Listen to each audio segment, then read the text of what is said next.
कांग्रेस की रियासती उमूर की इंचार्ज मीनाक्षी नटराजन ने पार्टी के अंदरूनी मामलात को अवाम में लाने पर सख्त इंतबा दिया है। उन्होंने कहा कि जो लोग अंदरूनी उमूर को बाहर लेकर जा रहे हैं उनके खिलाफ कार्रवाई की जाएगी। गांधी भवन में मुनक्किदा इजलास में उन्होंने कहा कि पार्टी के लिए हकीकी तौर पर काम करने वाले और सिर्फ अदाकारी करने वालों में फर्क वाज़ेह है। अगर किसी को उनके काम से मसला है तो वो राहुल गांधी या सोनिया गांधी से शिकायत कर सकते हैं। उन्होंने एमएलसी उम्मीदवारों पर तबादला ख्याल के लिए पीसीसी चीफ महेश कुमार गौड और वजीर आला रेवंत रेड्डी से भी मुलाकात। नए मेडिकल कॉलेजों की तामीराती कामों को तेजी से मुकम्मल करने की हिदायत। वजीर सेहत दामोदर राज नरसिम्हा ने हुक्काम को अगले तालीमी साल से क्लासेस शुरू करने के लिए मेडिकल कॉलेजों को तैयार रखने की हिदायत दी। मेडिकल कॉलेजों में बुनियादी सहूलियात की फराहमी को हुकूमत अहमियत दे रही है। आरोग्य श्री हेल्थ केयर ट्रस्ट के दफ्तर में वजीर सेहत की सदारत में आला सतही जायजा इजलास में महकमा सेहत के आला हुक्काम और इंजीनियरिंग ओहदेदार शरीक हुए। कारकुनों की मेहनत से कांग्रेस इख्तिदार में आई। कुछ लोग बीजेपी और बीआरएस की जुबान बोल रहे हैं। बीआरएस जो नहीं कर सकी वो हमने किया। तारीफ करने के बजाय तनकीद क्यों? वजीर सीतिक కష్టపడ్డారు, ప్రజలు అభిమానించారు, కాంగ్రెస్ గెలిచింది। కొంతమంది బీజేపీ గొంతుకలై బీఆర్ఎస్ గొంతుకలై మాట్లాడేటోళ్లకు మేము చేసింది ఏది కూడా నచ్చలేదు। బీజేపీని చేయమంటే దేశంలో సాధ్యం కాదని బీజేపీ నాయకులు ఇక్కడ సన్నాయి నొక్కులు నొక్కుతారు। మేము చేసింది మాత్రం అబద్ధమని ఒక దిక్కు బీజేపీ మాట్లాడతారు, వాళ్ళ ఫాలోవర్స్ వివిధ రూపాలలో ఉన్నోళ్ళు మాట్లాడతారు। కాబట్టి ఏం తప్పునో చెప్పమంటే చెప్పడం లేదు। 50 రోజుల కంటే ఇంకా ఎక్కువ టైం కూడా మొన్న కూడా ఇచ్చినాం కదా। రేపు ఎమ్మెల్సీ మండలి ఉంటాయి కదా, అందులోనే డిస్కస్ చేయమను, లేకుంటే ఎక్కడైనా కూర్చోబెట్టి చెప్పొచ్చు కదా, దాందేముంది। రాహుల్ గాంధీతో పోల్చుకునే అర్హత ఆయనకు లేదు ఆ రోజు। ఇక ఆయన గురించి ఆయన బాగా ఆలోచించుకొని మాట్లాడాలి, ఎక్కువ ఆలోచించుకొని మాట్లాడితే బాగుంటుంది చాలా। ఇంకా రాహుల్ గాంధీ గారిని కోట్ చేసినంటేనే ఆయన గురించి అర్థమైపోయింది। हुआ में बातें करने से कुछ नहीं होगा। मैं अमली सियासत से दूर हूँ। अगर मुझसे मशवरा मांगा जाए तो जरूर दूंगा। साबिक वजीर जाना रेड्डी। इन्वेस्टिगेशन द्वारा తెలుసుకొని నా దగ్గరికి వచ్చి మాట్లాడితే అప్పుడు నేను మాట్లాడతాను। లేదు ఒట్టిన గాలి మాట్లాడుకుంటే ఉపయోగం అర్థమైందా లేదా? మీ ఇన్వెస్టిగేషన్ మీడియా ద్వారా మన పాత్రను గురించి మీరేం అర్థం చేసుకున్నారు వచ్చి నన్ను డిబేట్ చేసి, లేదు మీరు అర్థం చేసుకున్న దాన్ని విపులంగా ప్రజలకు చెప్పండి, అప్పుడు అది సరైన నటరాజన్ అయితే ఇది సహజం కదనయా। మీ గాంధీ భవన్ నుంచి ఇంకోళ్ళు మారుతారు, ఇంకోళ్ళు వస్తారు, ఇంకోళ్ళు మారుతారు। సార్ యాక్టివ్ పాలిటిక్స్ లో ఇంకా ఎంతకాలం ఉంటారు మీరు? దాని గురించి ఏం చెప్తారు? పాలిటిక్స్ లో లేని ఓకే యాక్టివ్ పాలిటిక్స్ లో లేని నేను ఏమైనా సరే ఇన్నాళ్ళు నన్ను ప్రేమించిన గౌరవించిన ప్రజలందరికీ కానీ, మిత్రులందరికీ కానీ, లేక పరిపాలన చేస్తున్నటువంటి వాళ్ళు కానీ, మనందరికీ తెలిసిన వాళ్ళుగా అవసరమైతే వాళ్ళు కోరితే సలహా ఇస్తారు, లేకుంటే లేదు। మీరు ప్రత్యక్ష రాజకీయాలకు దూరం, ఇక ప్రత్యక్ష రాజకీయాలకు దూరం।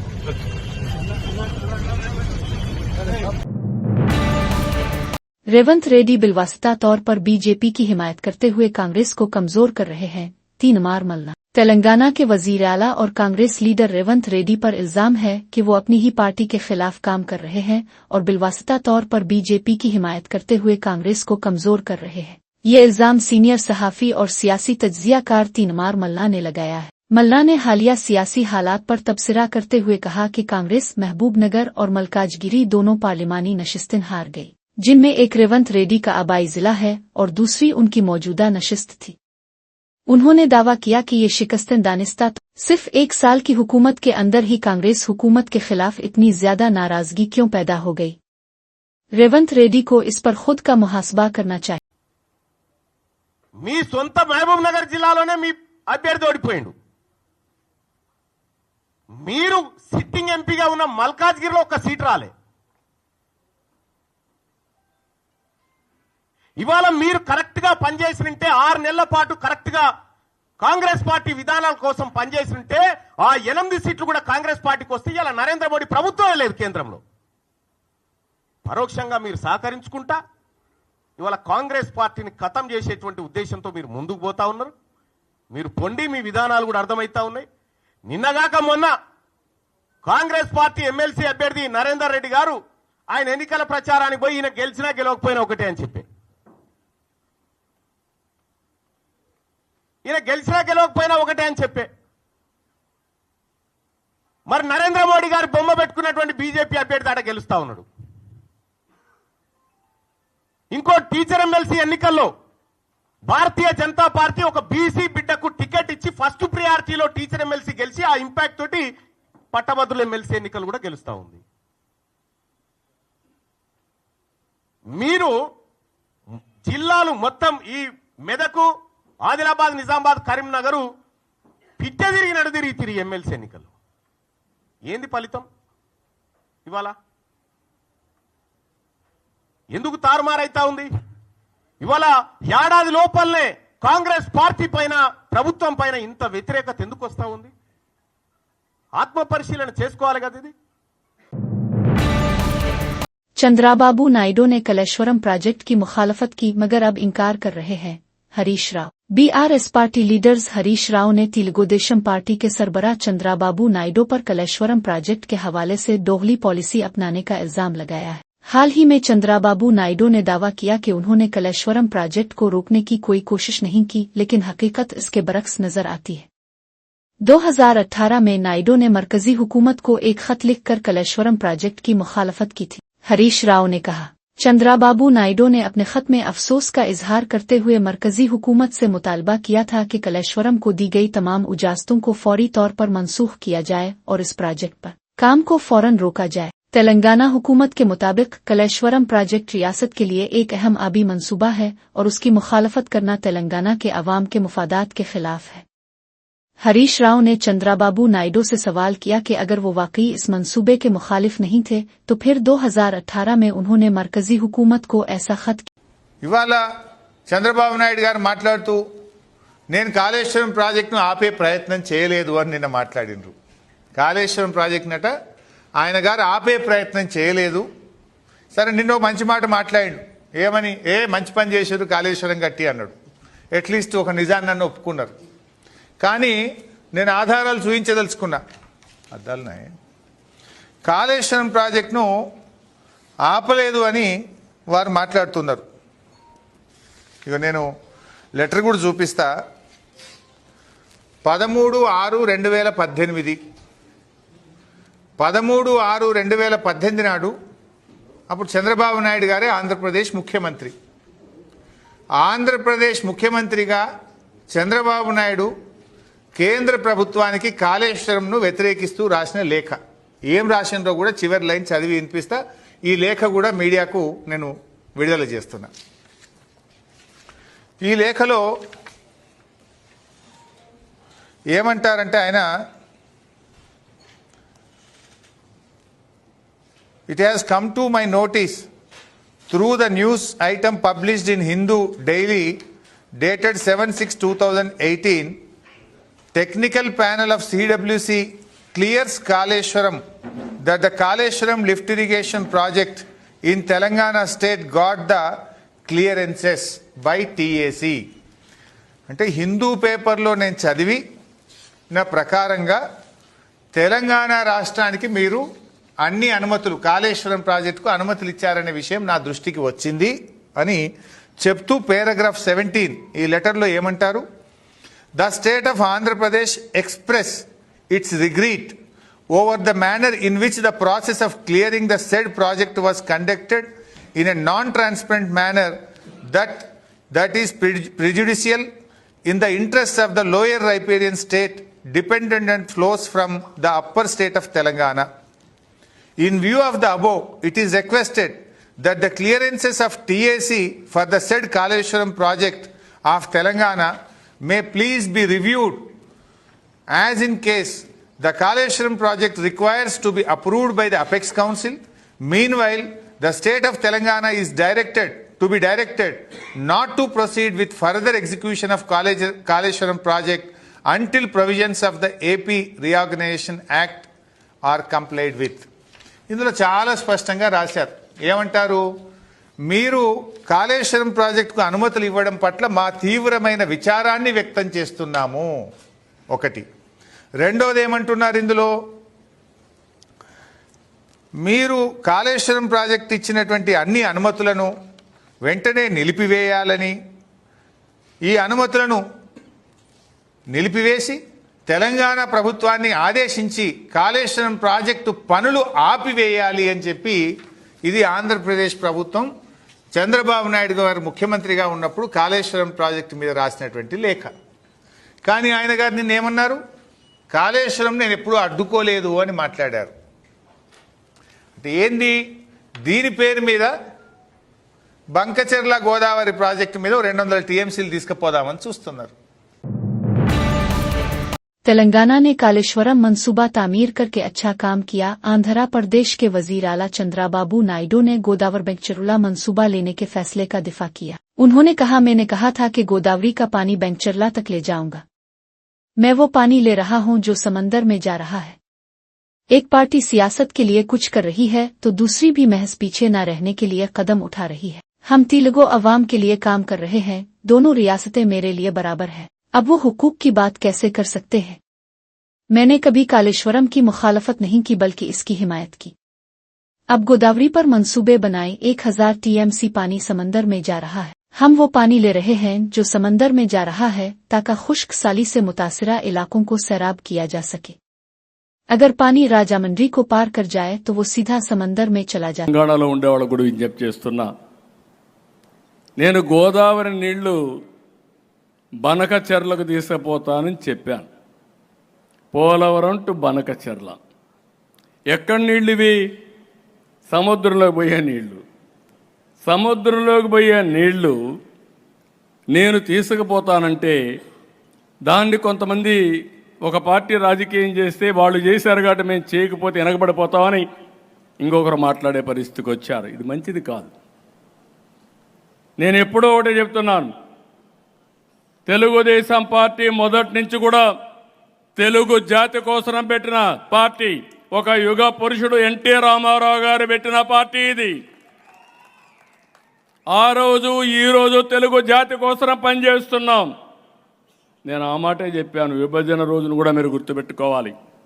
నాకు 2 ప్రాంతాలు సమానం అని చెప్పాను, 2 కళ్ళు అని చెప్పాను, ఇద్దరికి సమన్యాయం చేయమన్నాను. అయితే అక్కడ నమ్మారు, ఇక్కడ నమ్మారు. అక్కడ మేము బీజేపీ పోటీ చేసి 20 సీట్లు గెలిపించారు, ఇక్కడ అధికారాన్ని ఇచ్చారు. అది నా జీవితంలో ఎప్పుడూ మర్చిపోలేనని చెప్పి మీ అందరికీ మరొక్కసారి విజ్ఞప్తి చేస్తున్నా. సముద్రంలోకి పోయే నీళ్లు తీసుకుపోతామంటే దానికి కూడా ఎక్కడ రైట్ ఉందని ఆలోచిస్తామంటే ఎక్కడికి పోతాను? కాళేశ్వరం ఉంది. నేను ఎప్పుడు అపోజ్ చేయలేదే. నేను వెల్కమ్ చేశాను. గోదావరి పైన మీరు ప్రాజెక్టులు కట్టండి, నీళ్లు తీసుకోండి. గోదావరి ఒకటే తెలుగు జాతికి శ్రీరామ రక్ష. నీళ్లు సముద్రంలోకి పోతున్నాయి. 100 సంవత్సరాల చరిత్ర, 1000 టీఎంసీ నీళ్లు సముద్రంలోకి పోతున్నాయి. నా కోరిక ఇదే కాదు, గంగా కావేరి నదులు అనుసంధానం చేయాలి. ప్రధానమంత్రి నరేంద్ర మోడీ గారి కంటే ముందు వాజ్పేయి గారు ఒక టాస్క్ ఫోర్స్ కూడా వేశారు. నేను ప్రధానమంత్రి గారి దృష్టి తీసుకొచ్చినప్పుడు ముందు ఇంట్రా రివర్ లింక్ చేద్దాం, విత్ ఇన్ ది స్టేట్స్ అన్ని కంప్లీట్ చేద్దాం. ఇది పూర్తయితే నేను గుజరాత్లో కూడా చేశాను, మీరందరూ కూడా స్టార్ట్ చేయండి. ఇది పూర్తి అయిన తర్వాత నేషనల్ లెవెల్లో రివర్స్ లింకేజ్ ఈజీ అవుతుందని ప్రధానమంత్రి గారు కూడా చెప్పే పరిస్థితి వచ్చారు. నేను చాలాసార్లు చెప్పాను, రాజకీయ నాయకులకి పాజిటివ్ థింకింగ్ ఉండాలి. ఈరోజు నరేంద్ర మోడీ గారు ఉన్నారు, మనం అందరం ఆలోచిస్తున్నాం. సరైన సమయంలో దేశానికి సరైన నాయకుడిగా నరేంద్ర మోడీ రావడం ఈ దేశం అదృష్టం అని మరొక్కసారి మీ అందరికీ విజ్ఞప్తి చేస్తున్నా. ఏదో నేను పొగడానికి చెప్పడం లేదు. ఒక సుస్థిరమైన పాలన, అభివృద్ధి, సంక్షేమం, సుపరిపాలన ద్వారా దేశాన్ని ముందుకు నడిపిస్తున్నారు. అందులో భాగంగా నా కోరిక కూడా ఉంటుంది. నా కోరిక ఆయన దేశాన్ని నడిపిస్తే నేను తెలుగు జాతిని అగ్రజాతిగా తయారు చేయాలనేది నా లక్ష్యం. నాకేం కావాలండి? 45 ఏళ్లుగా నన్ను అందరూ కూడా ప్రేమించారు. తెలుగు జాతి చరిత్రలో మీరు చూస్తే మన నాయకుడు ఎన్టీ రామారావు గారికి మీరు చూసినప్పుడు ఎప్పుడు కూడా తిరుగులేదు ఆ నాయకుడికి. ఆయన అనుకుని జరిగింది. पवन कल्याण कारपोरेटर से ज्यादा हैं, एमएलए से कम है. आंध्र प्रदेश के साबिक सीएम वाईएस जगन मोहन रेड्डी సంబంధించి సార్ మీకు ప్రతిపక్ష హోదా అంశానికి సంబంధించి పవన్ కళ్యాణ్ గారు ఒక కామెంట్ చేశారు. వైఎస్ఆర్ కాంగ్రెస్ పార్టీకి వచ్చినటువంటి ఓట్ల శాతాన్ని సీట్ల శాతాన్ని బట్టి చూస్తే జర్మనీలో అయితేనే వస్తుంది, ఇక్కడ రాదు, ఇక్కడ 5 ఏళ్ళు రావడం కష్టం అని ఒక విమర్శ చేశారు.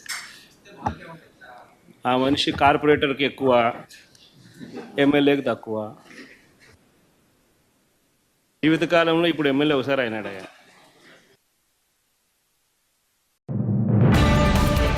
अगर रेवंत रेड्डी बीजेपी में शामिल होते हैं तो हम उनका खैर मकदम करेंगे. बीजेपी एमपी धर्मपुरी अरविंद ఇప్పుడు ఇట్లా కూర్చుంటాను పోతే మోదీ వెనకచ్చి కుర్చీ తాగుతున్నాడు, కుర్చీ కూర్చోబెడుతున్నాడు ట్రంప్. ఈ రేవంత్ రెడ్డి వాళ్ళతో ఏమవుతుంది? రేవంత్ రెడ్డి బీజేపీలోకి వస్తా అంటే ఆహ్వానిస్తాం. ఇప్పుడు ఇట్లా కూర్చుంటాను పోతే మోదీ వెనకచ్చి కుర్చీ తాగుతున్నాడు, కుర్చీ కూర్చోబెడుతున్నాడు ట్రంప్. ఈ రేవంత్ రెడ్డి వాళ్ళతో ఏమవుతుంది? రేవంత్ రెడ్డి బీజేపీలోకి వస్తా అంటే ఆహ్వానిస్తాం. हाईटेक सिटी के आईटी प्रोफेशनल्स में मोटापे का बढ़ता हुआ बुहरान.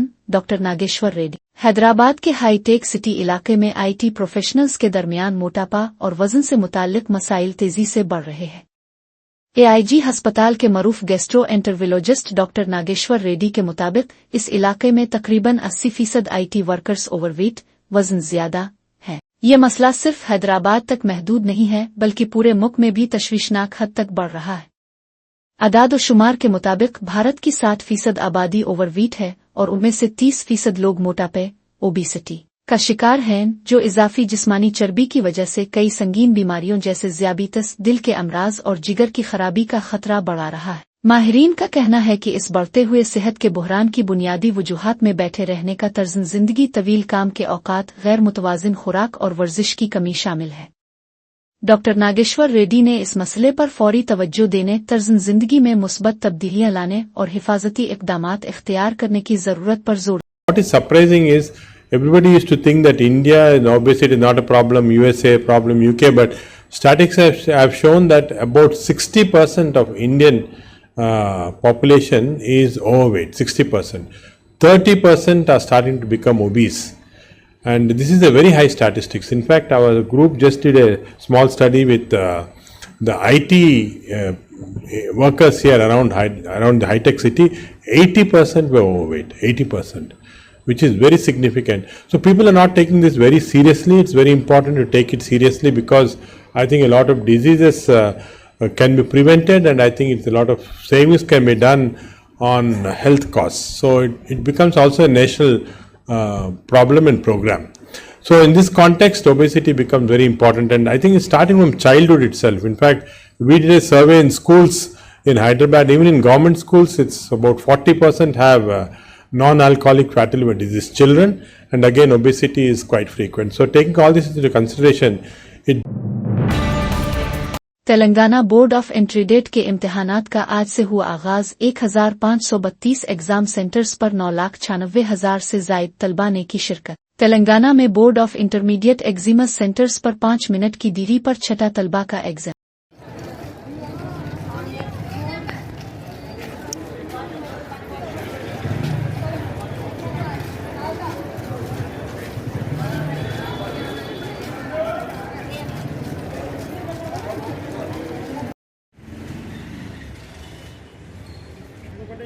చాలా స్ట్రిక్ట్ ఉంటుంది కాలేజ్లో ఎగ్జామ్ ఈ టైంలో. నేనేం చేయలేదు సార్, ఎందుకంటే ఇంకా లోపల నా దగ్గర చాబీ ఉంటే బయటకు వెళ్ళైనా తీస్తాను. నేను లోపల పెట్టేసి వాళ్ళందరూ క్లాస్లో వెళ్ళిపోయారు.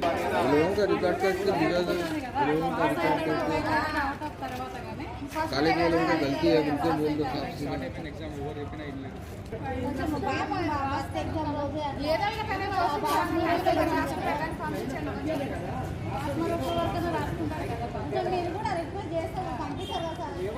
అందరు ఫోన్లో నా దగ్గర ఫోన్లు పెట్టేసుకుని వెళ్ళిపోయారు పైకి లోపలికి. कौन सी है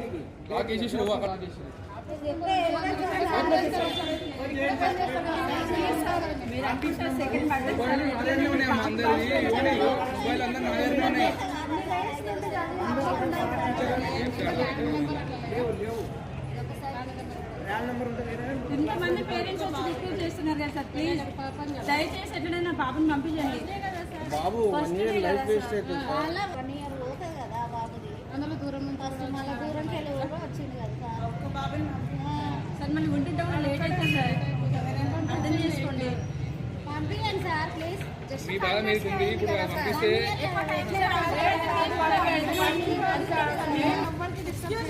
అందరూ వెళ్ళండి అక్కడ ఫస్ట్ అక్కడ వెయిట్ చేయకుండా ఉండదు. ఫస్ట్ ఎగ్జామ్ సెంటర్ ముందు ఉండదు, వెళ్ళండి వెయిట్ చేయకుండా వెళ్ళండి ప్లీజ్.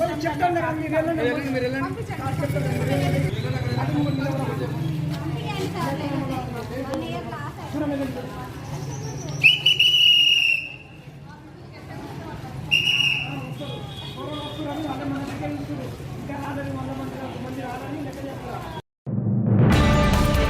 क्रिस्टल टाउन में खौफनाक कत्ल की वारदात, डॉक्टर का इसकी बीवी और बेटे ने बेदर्दी से किया कत्ल। चंद्रायन गटा बंडला गोड़ा के इलाके क्रिस्टल टाउन में पेश आई एक दिल दहला देने वाला कत्ल का वाकया, जहां बीवी और बेटे ने शख्स का कत्ल कर दिया।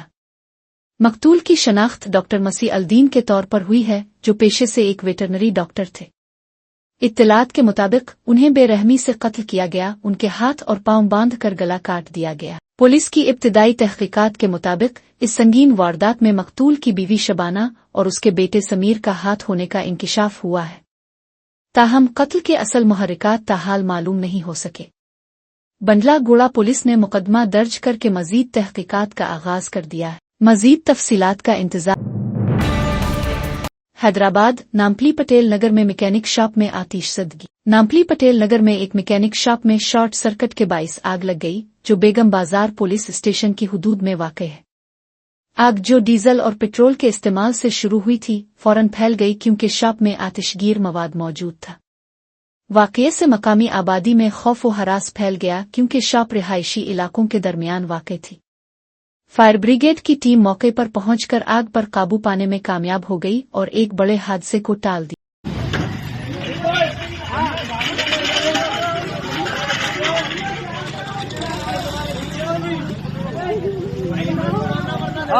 मैं बोल रहा हूँ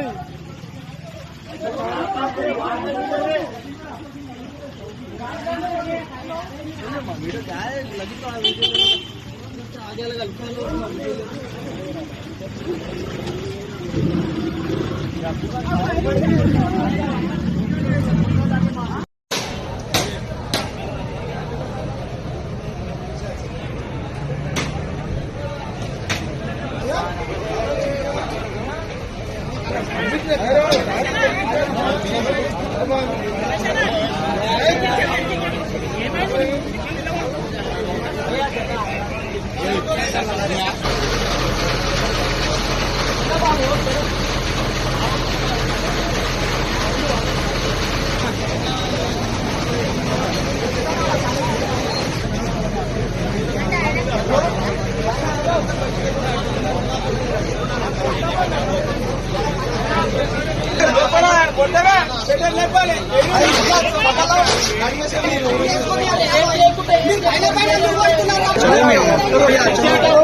रिपोर्टर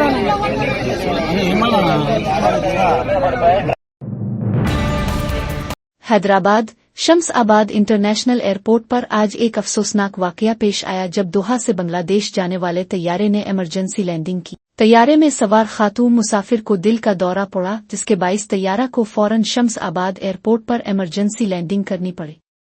खातून को फौरी तौर पर एयरपोर्ट के अहाता में वाक़े अपोलो हॉस्पिटल मुंतकिल किया गया, जहां डॉक्टरों की भरपूर कोशिशों के बावजूद खातून की मौत हो गई। लखनऊ की अदालत ने कांग्रेस लीडर और लोकसभा में अपोजिशन के रहनुमा राहुल गांधी पर जुर्माना आयद किया है, क्योंकि वो एक केस की समाअत में हाजिर नहीं हुए। ये केस महाराष्ट्र में एक इंतखाबी रैली के दौरान वीर सावरकर पर दिए गए उनके मुतनाज़ा बयान से मुताल्लिक है, जिस पर वकील निरिपिंदर पांडे ने अदालत में दरख्वास्त दायर की थी। राहुल गांधी के वकील ने बताया कि वो पेशगी शेड्यूल के तहत एक गैर मुल्की शख्सियत से मुलाकात में मसरूफ थे, इसलिए अदालत में हाजिर नहीं हो सके। ताहम अदालत ने ये दलील मुस्तरद करते हुए जुर्माना आयद किया और अगली समाअत 14 अप्रैल 2025 को मुकर्रर की। अदालत ने राहुल गांधी को अगली समाअत में लाजमी तौर पर हाजिर होने की हिदायत दी। 48 घंटों में एक ही जगह पर 2 हादसा। महाराष्ट्र में लातूर नांदोद हाईवे पर एक कार ने एक बाइक को टक्कर मार दी। मोटरसाइकिल सवार शदीद जख्मी हो गया। लोग परेशान हैं क्योंकि अक्सर एक ही जगह पर हादसात होते रहते हैं।